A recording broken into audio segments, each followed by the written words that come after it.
안녕하세요. 오늘도 사연살롱을 찾아주셔서 감사합니다. 이제 막 40줄에 들어선 여성이에요. 저는 유복자로 태어나 결혼 전까지 엄마와 단 둘이 살았어요. 그래서 아빠 얼굴은 사진으로 본 게 전부예요. 아빠가 보고 싶지 않았다면 전부 거짓말이겠지만 그렇다고 아빠 정에 굶주려 살았던 건 아니었어요. 그건 다 삼촌들과 이모들 덕분이었죠. 제가 삼촌, 이모라고 부르는 그분들은 사실 저희 부모님과는 피 한 방울 안 섞인 남이에요. 다들 저희 아빠 밑에서 일을 배운 분들이거나 저희 엄마 직장 동료분들이죠. 저희 아빠는 재단사였어요. 이름 있는 의료업체에서도 저희 아빠를 스카우트하기 위해 경쟁을 벌일 만큼 실력이 좋은 분이셨어요. 그런 아빠가 회사를 나와 직접 옷공장을 차리게 된 건 저희 엄마 때문이었어요. 엄마는 의상 디자이너로 아빠와 같은 회사에 다니고 있었는데 실력도 좋고 인물이 좋아서 주변에 남자들이 많이 꼬였다나 봐요. 엄마가 회사에 입사하던 초창기부터 엄마를 마음에 두고 있었던 아빠는 엄마한테 접근하는 남자들을 하나씩 밀어내고 결국 엄마를 독차지할 수 있었죠. 하지만 그 과정에서 주변의 원성이 자자했고 몇 번의 불미스러운 사건 끝에 엄마와 함께 동반 퇴사를 하게 되었어요. 어느 분야나 다 그렇겠지만 입소문이 한번 퍼지고 나니 이직할 수 있는 곳이 없었고 하는 수 없이 공장을 차리게 된 거죠. 다행히 아빠를 따르던 사람들이 많아서 공장은 금방 자리를 잡을 수 있었어요. 엄마는 엄마대로 명동에 작은 의상실을 차렸는데 처음 몇 달은 일감이 없어서 다른 의상실 일감을 얻어다 미싱사 노릇을 하며 용돈벌이를 해야 했지만 운 좋게 굵직한 고객을 유치할 수 있어서 그 후로는 가게 월세 걱정 없이 의상실을 꾸려나갈 수 있었어요. 부모님은 퇴사 후 2년 넘게 동거를 하다가 공장과 의상실이 자리를 잡자 혼인신고를 하셨어요. 결혼식을 올리지 못한 데에는 이유가 있었어요. 저희 친가에서 결혼을 반대하셨거든요. 이유는 저희 엄마가 고아이기 때문이었어요. 이놈아, 장남이라는 놈이 근본도 모르는 여자랑 결혼을 하겠다니 이게 말이 되냐? 쓸데없는 소리 말고 네 엄마가 잡은 선자리나 나가. 부모 없는 게 이 사람 잘못은 아니잖아요. 보시면 아시겠지만 정말 괜찮은 사람이에요. 자기 일 쪽에서도 실력 인정받고 있고 살림 솜씨도 훌륭한 사람이에요. 오히려 제가 부족했으면 부족했지 절대 이 사람은 부족한 거 없는 사람이라고요. 이놈아, 그럼 뭐하냐? 부모도 없이 보고 배운 것도 없는 앤데 자꾸 고집 부릴 거면 아예 이참에 부모 자식 영 끊고 살아라. 결국 아빠는 본가와 연을 끊고 엄마를 택했어요. 엄마는 자신 때문에 남편이 부모 형제도 끊어냈는데 결혼식까지 올릴 수는 없다며 혼인신고만 하고 살자고 했고 아빠도 그런 엄마 뜻을 따라주었죠. 결혼 후에도 저희 부모님은 각자의 일을 이어가셨어요. 당시만 해도 해외 브랜드가 수입이 안 되던 때인데다 남대문을 중심으로 의류업이 성행했던 시기였기에 만리동에 있던 아빠 옷공장은 눈코 뜰 새 없이 바빴대요.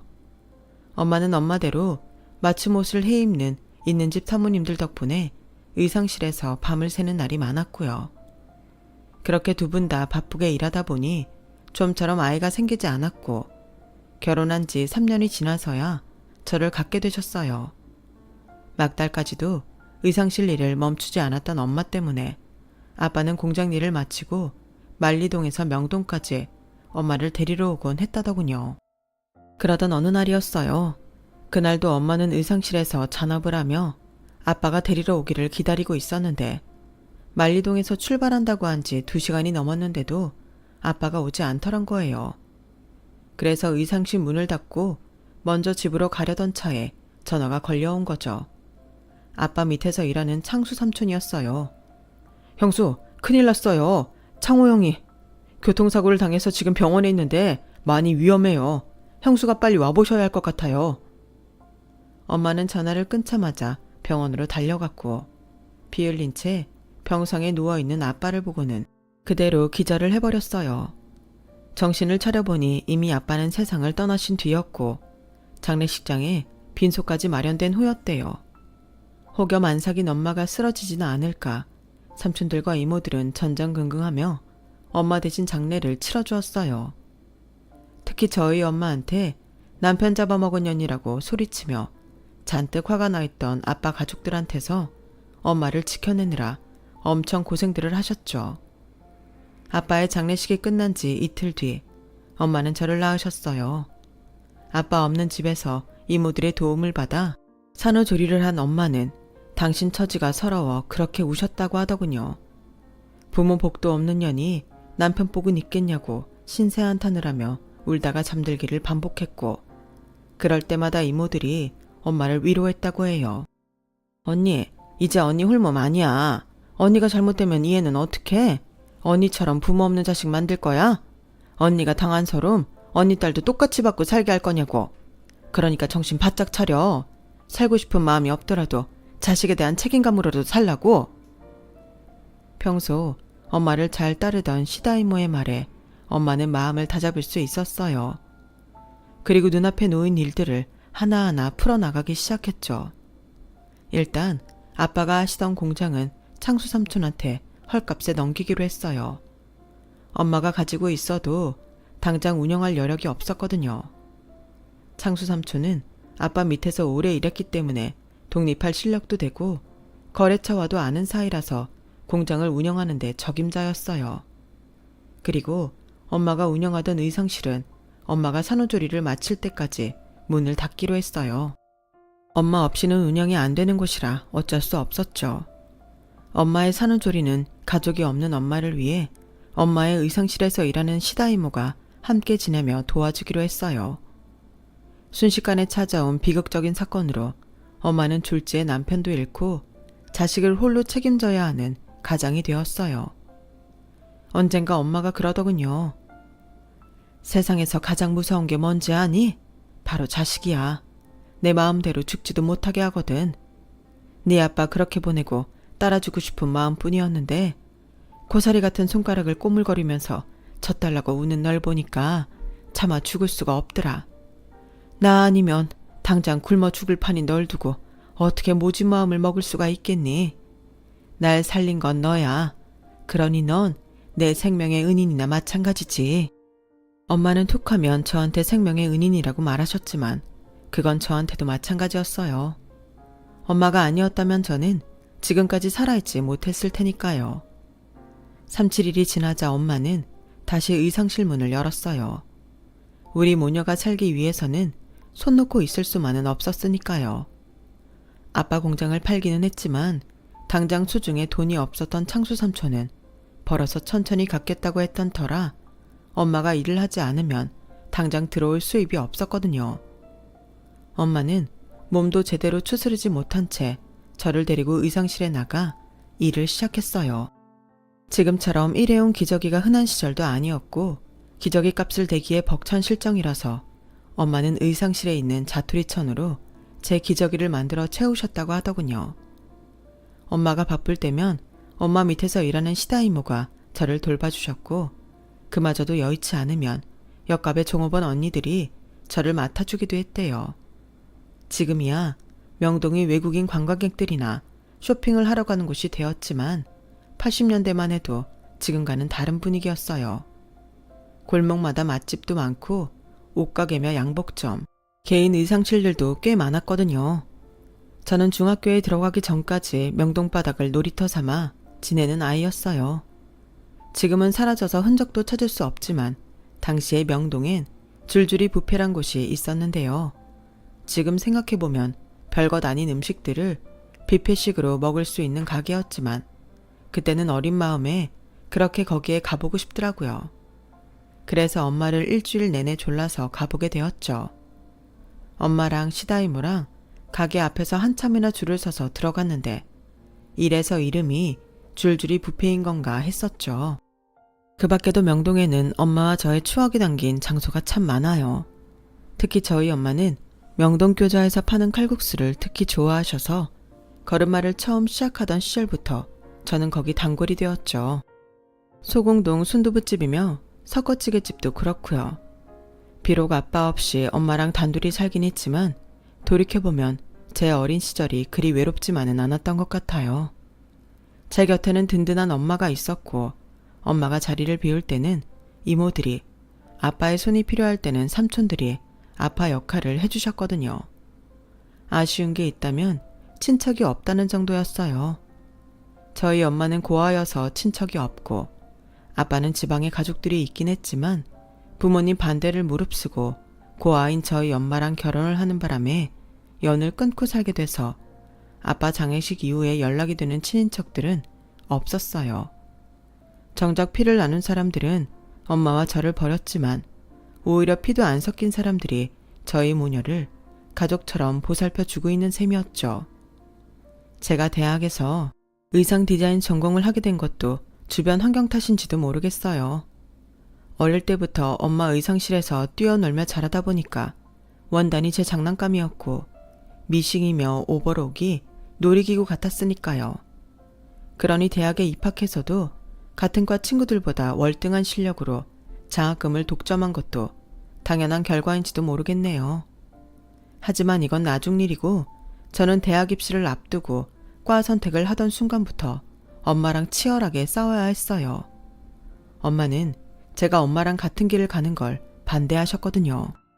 남들처럼 평범하게 사무실에서 일하고 따박따박 나오는 월급 받아 살면 좋잖아. 왜 사서 고생을 해? 엄마, 나도 내 인생이 있어. 내가 좋아하는 일 하면서 살고 싶다고. 의상 일이 어때서?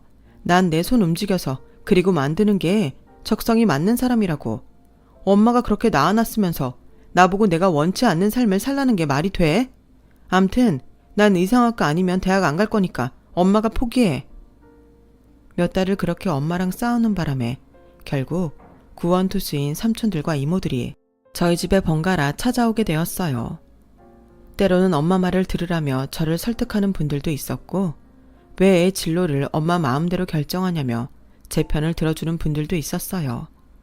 하지만 모녀의 싸움에 종지부를 찍은 건 삼촌들도 이모들도 아닌 바로 저희 아빠였어요. 수능 시험을 마치고 친구들과 제주도 여행을 떠나기로 해서 옷을 챙기려고 안방 옷장을 열었는데 장롱 깊숙한 곳에 들어있는 옷보따리를 발견하게 된 거예요. 보따리 속에는 어릴 때 제가 입던 코트랑 원피스가 들어있더라고요. 20년 가까이 된 지난 옷들인데도 원단도 상하지 않은 채 멀쩡하더라고요. 게다가 디자인도 요즘 옷에 뒤지지 않을 정도로 훌륭했어요. 유행은 돌고 돈다더니 그래서 그런 건가 했죠. 그러고 보니 어린 시절 저는 기성복이 아닌 맞춤 옷을 입고 자랐다는 게 생각났어요. 학교에서도 저랑 같은 옷을 입은 친구는 단 한 명도 없었거든요. 그 중에 양면 코트는 제가 정말 좋아했던 옷인데 하도 입고 다녀서 소매 부분이 닳아서 몇 번이나 덧대 입을 정도였죠. 제가 그렇게 그 코트를 좋아했던 이유는 바로 저희 아빠가 만들어주신 옷이기 때문이었어요. 제가 태어나기도 전에 아빠는 공장에서 남든 자투리 천을 이용해 취미 삼아 제 옷들을 만들곤 하셨는데 어른 옷만 만들던 분이라 사이즈를 너무 크게 잡아서 국민학생한테나 맞을 법한 옷들이 탄생하고 말았던 거예요. 엄마는 그 옷들을 보며 잔소리를 하곤 하셨고요. 여보, 아직 뱃속에 있는 애가 언제 자라서 그렇게 큰 옷을 어떻게 입어요? 언제고 입겠지. 애들은 금방 자란다잖아. 어머, 이 좀 봐. 그때 되면 유행 지나서 입지도 못한다고요. 난 우리 애한테 유행 지난 옷은 안 입힐 거니까 알아서 해요. 하지만 엄마는 아빠가 만든 옷들을 하나도 버리지 않고 저한테 입히셨어요. 유행을 타든 말든 상관없었을 거예요. 아빠가 딸을 위해 만들어준 옷이니까요. 제게는 아빠 사랑을 느낄 수 있는 유일한 매개체이기도 하고요. 오랜만에 아빠가 만들어준 옷을 보니 기분이 묘하더라고요. 그래서 옷을 죄다 꺼내서 거실 바닥에 늘어놓았죠. 그리고는 엄마한테 말했어요. 엄마, 자기 자식한테 직접 만든 옷을 입힐 수 있는 부모가 몇이나 될까? 나도 아빠처럼 나중에 내 자식한테 내가 만든 옷을 입히고 싶어. 엄마도 내 옷 만들면서 행복했잖아. 안 그래? 나도 그런 행복을 느끼고 싶다고. 그러니까 나 좀 지지해줘. 응? 엄마는 한참이나 아빠의 옷을 내려다보시더니 피식 웃으셨어요. 네 마음대로 해라. 내가 누굴 말리겠니? 네 아빠도 그렇게 내가 말리는데도 이 옷들을 다 만들어 놓고 갔잖니. 덕분에 네가 아빠 옷 입고 국민학교 입학식도 가고 생일 파티도 했고 말이야. 그렇게 하고 싶은 거 해봐. 대신 나중에 왜 안 말렸냐고 후회도 난 모른다. 그렇게 저는 의상학과에 진학할 수 있었고 졸업 후에 의류업체에 취직을 하게 되었어요. 그러는 사이 엄마의 의상실은 손님이 많이 줄어들었고 제가 취직하고 1년쯤 지나 결국 의상실 문을 닫게 되었어요. 옷이 귀하던 시절은 가고 인터넷에서 손쉽게 살 수 있는 값싼 중국 옷이 시장을 장악한 마당에 비싼 돈을 들여 맞춤 옷을 입을 사람은 없으니까요. IMF를 지나오면서 10여 년 가까이 적자 운영을 했던 엄마의 의상실은 보증금도 남지 않은 상태였어요. 엄마는 당신의 청춘을 함께했던 낡은 미신과 오버록은 차마 버릴 수 없어서 운반비를 들여 저희 집 베란다에 가져다 두었어요. 그걸 뭐하러 들고 와? 그냥 버리지. 기집애야, 이걸 어떻게 버려? 지금까지 우리 식구 먹고 살게 해준 게 얘들이다. 사람이 의리가 있어야지. 이제는 낡은 고철이 된 미신과 오버록은 그렇게 베란다 구석을 차지하게 되었어요. 그때는 그걸 다시 사용하게 될 일은 없을 거라고 생각했는데 세상 일은 모르는 거더라고요. 엄마는 의상실을 치우고 한동안 기운을 차리지 못하셨어요. 마치 오래된 법과 이별을 한 사람처럼 심적으로 꽤 힘들어 하시더라고요. 그럴 수밖에 없었죠. 의상실은 엄마의 인생을 지탱해주던 남편이자 일터였으니까요. 저는 이참에 엄마가 그냥 쉬시길 바랬어요. 그동안 저를 키우시느라 밤낮 없이 일을 해온 엄마였기에 이제는 일 걱정 없이 편히 지내시길 바랐거든요. 엄마, 이제는 나도 버니까 엄마는 일 그만두고 집에서 살림만 해. 이제부터는 내가 엄마 먹여 살릴 테니까. 됐다. 사지 멀쩡한데 내가 왜 놀아? 그리고 자식이 벌어오는 돈 받고 살면 내 마음이 편하겠니? 나 아직 오라는 데 많아. 그러니까 넌 열심히 모아서 결혼 자금이나 만들어. 그게 엄마 돕는 거야.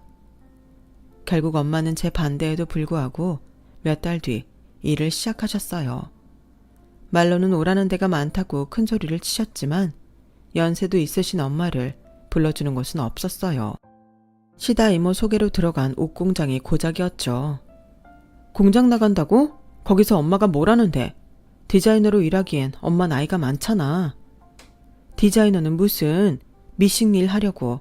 요즘은 옷도 대부분 중국에서 수입을 해서 옷 공장도 별로 없더라고. 그래도 미싱은 또 내가 자신 있잖니. 힘들어서 어떻게 하려고. 허리도 안 좋은 사람이 하루 종일 미싱 앞에서 어떻게 버텨? 엄마, 그러지 말고 그냥 살림이나 해. 내가 엄마 못 먹여 살리겠어? 됐어 기집애야. 네가 번 돈은 네가 써. 난 내가 벌어서 내가 쓸 테니까. 그리고 쉬엄쉬엄 하면 돼. 네 학자금 대출도 다 갚아서 돈 나갈 일도 없는데 미쳤다고 내가 하루 종일 미싱 앞에서 일하겠니? 그냥 내 용돈벌이 할 만큼만 벌어 쓸 테니까 걱정하지 마. 말로는 용돈벌이라고 하셨지만 사람 마음이 어디 그런가요? 엄마는 처음 약속과 달리 그 연세에도 공장 일 바쁘다는 핑계로 야근까지 불사하며 일을 하셨어요. 그럴 때마다 저는 엄마와 말다툼을 벌였고 그러다 시다 이모의 중재로 화해하기를 반복하며 시간이 흘러갔죠. 그러는 사이 저는 2년간 연애를 해온 남자와 결혼을 하게 되었어요. 제가 결혼을 한다는 소식에 삼촌들과 이모들은 앞다퉈 달려오셨죠. 한동안 연락이 뜸했던 창수 삼촌도 누구한테 들었는지 저희 집으로 찾아오셨더라고요. 형수님, 다른 건 몰라도 가은이는 제가 식장에 데리고 들어가겠습니다. 명색이 삼촌인데 그 정도는 해야죠. 그리고 이거 얼마 안 되지만 혼수 준비하는데 써주세요. 아니, 무슨 돈을 이렇게나 줘요. 됐어요. 그냥 마음만 받을게. 아니에요, 형수님. 창호형 공장 물려받아서 저희 식구들 먹고 살았지 않습니까? 이 정도는 해야 저도 마음이 놓여요. 창수 삼촌은 그날 3천만 원이나 건네주고 가셨어요. 그리고는 결혼식 때 제 손을 잡고 식장까지 들어가 주시겠다고 약속까지 해주셨고요. 결혼식 당일 삼촌들과 이모들 덕분에 시댁 눈치 안 볼 정도로 하객들이 북적여서 엄마는 한시름 놓으셨어요. 친척이 없는 엄마로서는 그게 가장 걱정이었거든요. 안 그래도 상견례 때 엄마랑 단 둘이 나가서 시댁의 눈치가 좀 보였거든요. 신랑 측은 워낙 대가족인데다 친척들도 많아서 상대적으로 비교가 됐으니까요. 그런데 그거 아시죠? 가지 많은 나무에 바람 잘 날 없다고 저희 시댁이 딱 그랬어요. 5남매 중 셋째인 남편은 위로 형이 둘, 아래로 여동생 둘이 있는데 제 남편이랑 둘째 형, 넷째인 여동생을 빼고 둘은 집안에서 골칫거리로 유명했어요. 변변한 직장도 없고 툭 하면 사고를 쳐서 돈 물어주는 일이 다반사였거든요. 아니나 다를까 저희가 결혼하고 2년도 안 돼서 첫째 아주버님이 사고를 치신 거예요.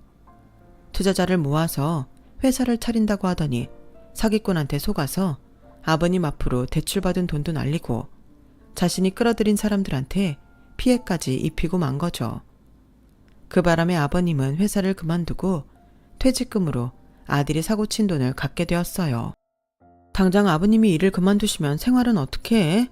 설마 자식들한테 생활비 내라고 하시지는 않겠지? 왜? 당신 보고 돈 내라고 할까봐 걱정돼? 그런 거라면 걱정 마. 우리 부모님 아직 그 정도 능력은 되시니까. 아무렴 미식리라는 장모님처럼 능력이 없을까? 뭐? 당신 무슨 말이 그래? 우리 엄마가 뭐가 어때서? 말이 낫으니 말이지. 그 나이 먹고 남의 공장에서 미싱 돌린다는 게 말이 되냐? 시골에서 올라온 쌍팔년도 공순이도 아니고 당신도 당신 엄마 하는 일 창피하지 않아? 그동안 남편이 겉으로 드러내지 않아서 몰랐는데 속으로는 저희 엄마 직업을 무시하고 있었더라고요. 미싱 돌리는 게 뭐가 어때서? 우리 엄마 수십 년간 명동에서 의상실하면서 디자이너로 살아오셨어. 그런 사람이 자존심도 내려놓고 옷 공장에 들어가서 미싱 앞에 하는 거 쉬운 일 아니야. 그런데도 우리 엄마는 했어. 왠지 알아? 아직은 당신 손으로 벌어서 먹고 살 수 있다는 스스로에 대한 믿음 때문이야. 당신 부모님은 어떤데? 당장이라도 아파트 경비 일이라도 나가실 자신 있으시대? 자식들한테 손 벌릴지언정 창피해서 그런 일은 못 하신다지? 이게 차이야. 자신에 대해 믿음이 있는 사람과 그렇지 못한 사람의 차이라고. 직업에 귀천이 어딨어? 어떤 일을 하든 자기 자신의 마음가짐이 귀하고 천한 차이를 만드는 거지. 우리 엄마 직업까지 비하해놓고 설마 나보고 자기 부모님 생활비 내라는 말은 안 하리라 믿어. 그날 싸움으로 남편과 저는 한동안 냉전 상태로 지냈어요. 남편도 자기가 한 말이 있어서 그런지 자기 부모님 생활비 얘기는 꺼내지 않더군요. 아버님은 그때 일을 그만두신 이후로 이 일은 안 하고 계시지만 시댁 살림은 그다지 어려워 보이지 않았어요. 그래서 별 관심을 두지 않았어요. 그렇게 몇 년이 흐른 뒤에 저는 그동안 몰랐던 시댁 생활비에 내막을 알게 되었어요. 시작은 둘째 형님한테 걸려온 한 통의 전화였어요. 동서한테 이런 말하기 뭐하지만 이 집구석 인간들 제정신이 아니야. 큰아주버님이랑 막내돌이님 뿐만 아니라 나머지 자식들도 다 똑같다고. 나 더는 이러고 안 살려고. 이젠 아주 이 집 인간들이라면 진저리 치기 싫어. 이혼할 거야. 형님까지 이러시면 어떡해요. 큰형님네도 갈라서신 마당에 애들을 생각해서라도 다시 한번 생각하시면 안 돼요? 동서, 나 우리 그 이랑 결혼하고 이날 이때까지 하루도 이혼 생각 안 했던 적이 없어. 그 인간 때문에 내가 친정에서 끌어다 쓴 돈이 얼만 줄 알아? 아버님 일 그만두시곤 생활비까지 대느라 내가 김밥집에 알바까지 다닌다고. 그럼 그동안 본가 생활비 형님네가 내신 거였어요? 죄송해요. 저는 그런 것도 모르고. 동서, 지금 무슨 소리 하는 거야? 돈은 동서네가 더 많이 내고 있으면서. 네? 저희가 돈을 낸다고요? 금시초문이었어요. 둘째 형님 말에 따르면 저희 남편이 한 달에 200씩 시댁에 생활비를 내왔다고 하더라고요. 남편 월급으로는 그런 돈을 시댁에 보내고 우리 집 생활비까지 내는 건 불가능한데 이게 무슨 소린가 싶었어요. 남편과 저는 맞벌이를 하고 있어서 매달 일정 금액을 공동 생활비로 내고 나머지 금액은 각자 관리를 하고 있거든요. 공동 생활비에 아파트 대출금까지 포함돼 있어서 금액이 꽤 돼요. 그러니 월 200씩 시댁에 보낸다는 건 불가능했어요. 여보, 오늘 둘째 형님한테 전화가 왔었는데 이상한 얘기를 들었어. 혹시 자기 본가에 생활비 내고 있어? 월 200씩이나 낸다던데 사실이야? 그러자 남편이 순간 깜짝 놀라며 딸꾹질까지 하더라고요. 뭔가 석연치 않은 점이 있어 보였어요. 정말인가 보네? 자기한테 그런 돈이 어디 있어서 200씩이나 냈어? 한두 번도 아니고 지금까지 몇 년 동안이나 말이야. 그 돈 어디서 났어? 나 몰래 대출이라도 받았어? 그러자 남편은 절대 대출을 받은 건 아니라며 갚을 필요 없는 돈이라고 말했어요. 세상에 갚을 필요 없는 돈이 어딨어? 당신 도박이라도 하는 거야? 말해봐. 점점 더 의심이 깊어지다 저도 모르게 목소리가 커졌고 결국 남편은 사실대로 실토하게 되었죠. 그 돈의 출처는 바로 저희 엄마 월급이었어요. 하루 종일 미싱을 돌리고 받는 월급 250만 원 중에서 매달 200만 원이나 받아다가 자기 집에 생활비를 보냈더라고요. 저희 엄마한테는 아파트 대출금 내는데 도와달라고 거짓말을 하고선 말이죠. 제가 자존심 때문에 엄마한테 직접 말 못하는 것 같다고 자기가 대신 말하는 거니까 저한테는 비밀로 해달라고 부탁까지 해놨더라고요. 딸 자식 집장만 한다는데 모른 척할 수 없었던 엄마는 월급의 대부분을 떼어주느라 야근까지 해가며 야근 수당을 받아가며 근근히 살아오셨던 거예요. 아, 이 말을 듣는데 제가 온전한 정신으로 있을 수 있겠어요? 다른 사람도 아니고 지가 그렇게 무시하던 저희 엄마 돈을 뜯어다 지 부모 생활비로 주다니 정말 용서가 안 되더라고요. 그래서 미친 듯이 욕을 하며 남편의 멱살을 쥐고 흔들었어요. 야, 이 개새끼야. 네 부모 먹여 살리자고 내 부모 등골을 빼가냐? 네 손으로 네 부모 부양도 못하는 주제에 남의 부모 팔아서 네 부모 부양을 해? 이런 쓰레기 같은 새끼가 다 있냐? 네 잘난 주둥이로 뭐라 그랬어? 네 부모는 네가 책임진다고 신경 쓰지 말라고 했어 안 했어? 그래놓고 왜 죄 없는 내 엄마를 부려먹어? 네가 뭔데 우리 엄마를 부려먹냐고? 네가 우리 엄마한테 뭐 해준 게 있다고 이러냔 말이야. 너 지금까지 우리 엄마한테 속여서 받아간 돈 당장 뱉어내.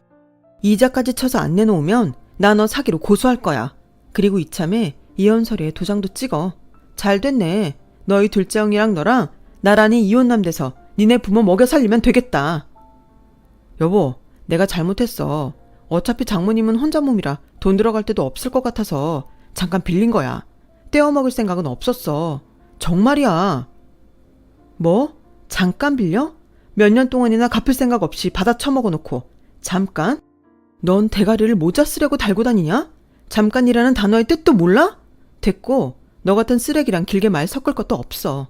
입 닥치고 내 눈앞에서 사라져. 그날 저는 남편을 내쫓고 안방문을 걸어 잠근 채 한참을 울었어요. 남편한테 욕을 퍼붓긴 했지만 저 역시 욕을 먹어도 싸다는 생각이 들더라고요. 수년간 우리 엄마가 사위 속에 삭취를 당하는데도 눈치도 못 채고 살았으니까요. 그해 가을, 저는 남편과 갈라섰어요. 그동안 저희 엄마한테 받아간 돈을 변제할 능력이 안 됐던 남편은 위자료와 저희 엄마 돈을 배상하는 대신 아파트를 넘겼어요. 아파트를 넘겼다고는 해도 은행 대출금을 빼면 그리 큰 돈은 아니었어요. 애초에 신혼집을 차릴 때부터 우리는 반반 돈을 내서 전세 보증금을 만들었던 터라 남편 혼자 만든 집은 아니었으니까요. 이혼 후 저는 제가 사는 아파트로 엄마를 모시고 왔어요. 엄마가 사는 집은 빌라라서 외풍도 있고 아파트에 비해 집값도 잘 안 올라서 엄마 집을 팔기로 한 거죠. 엄마 집을 판 돈으로 은행 대출금을 갚았더니 가계 부담도 확 줄고 많이 편해졌죠. 엄마랑 같이 살게 되니 엄마 혼자 둘 때보다 걱정도 덜 되고 맛있는 집밥도 매일 먹을 수 있어서 좋은 게 한둘이 아니에요. 엄마, 이제 공장 일은 그만두면 안 돼? 돈은 내가 벌 테니까 엄마는 그냥 살림만 해. 응? 나도 효도 좀 해보자. 효도는 무슨? 안 그래도 공장 일은 그만둘 참이었어. 다른 일이 생겼거든. 다른 일? 아, 그냥 일하지 말라니까. 엄만 내가 먹여 살린다고. 제 반대에도 불구하고 엄마는 새로운 일을 시작하셨어요. 그런데 그 일은 저도 말릴 수 없겠더라고요. 바로 시니어 디자이너였거든요. 그 일은 창수 삼촌이 소개해준 일로 시니어 모델들한테 맞는 옷을 디자인하는 일이었어요. 1년에 한 번씩 대규모 패션쇼를 하는데 거기에 참여하는 모델들에 맞게 옷을 디자인하는 거였죠. 명동에서 오랜 세월 의상실을 했던 엄마한테는 제격인 일이었어요. 밑에 도와주는 직원들도 많아서 그리 힘들이지 않고 일할 수 있는 데다 디자이너로서의 엄마 자존심도 살리고 아직 자신을 필요로 하는 곳이 있다는 자부심도 느낄 수 있는 일이었어요. 엄마는 그 일을 시작하면서 프랑스 파리, 홍콩, 심지어 크루즈에서도 패션쇼를 열 수 있었어요. 시니어 모델분들이 대부분 있는 집 사모님들이라서 패션쇼가 끝난 뒤에 저희 엄마한테 의상을 주문하는 분들도 많아서 행복한 비명을 지르게 되었죠.